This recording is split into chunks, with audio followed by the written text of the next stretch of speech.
외도 증거를 찾기 전까지는 절대 본인의 배우자나 상간자에게 본인이 외도 사실을 알고 있다는 것을 알려서는 안됩니다. 이것은 누구나 알고 있는 것이고 대부분의 경우 외도 증거는 수단과 방법을 동원해서 다 찾으려고 합니다. 하지만 외도 증거 못지않게 중요한 것은 바로 피고의 인적 사항을 파악할 단서가 반드시 있어야 합니다. 아무리 외도 증거가 많고 확보를 원했다 하더라도 피고의 인적 사항을 파악할 단서가 없으면 소송 자체를 할 수가 없습니다.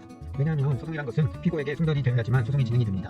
물론 주민번호가 파악된 상황에서 피고에게 송달되지 않으면 그것은 상관없지만 주민번호를 파악하지 못해 초본을 발급할 수 없는 상황에서 피고에게 송달을 하지 못하면 소송 자체가 진행이 되지 않습니다. 그렇기 때문에 원고의 경우에는 외도 증거뿐만 아니라 피고의 인적사항을 파악할 단서 또는 피고가 현재 살고 있는 집 주소라도 알고 있어야 합니다.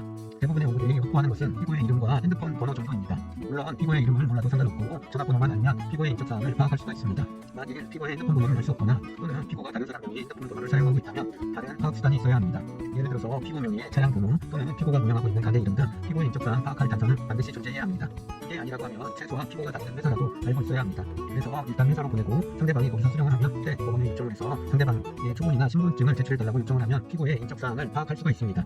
인적사항 파악은 소송 진행하기 위해서도 필요하지만 소송이 종료된 이후 피고가 만일 위자료를 지급하지 않으면 강제 집행을 해야 하는데 그때도 필요합니다. 그런데 만일 이때 피고의 인적사항을 모르는 경우에는 강제 집행을 할 수 없는 최악의 상황도 발생할 수 있고 그렇게 되면 소송에서 아무리 위자료가 많이 인정됐다 하더라도 피고에게 어떤 금액도 받지 못하고 다시 소송을 해야 하는 상황도 발생을 합니다. 그렇기 때문에 소송을 하기 전에 인적사항을 파악할 단서를 확보하는 것이 가장 좋고 만일 파악을 못한 상황에서 피고가 출장을 수령했다고 하면 소송 중에 판사님께 요청해서 피고의 인적사항을 반드시 파악해야 한다는 점 꼭 참고하시길 바랍니다.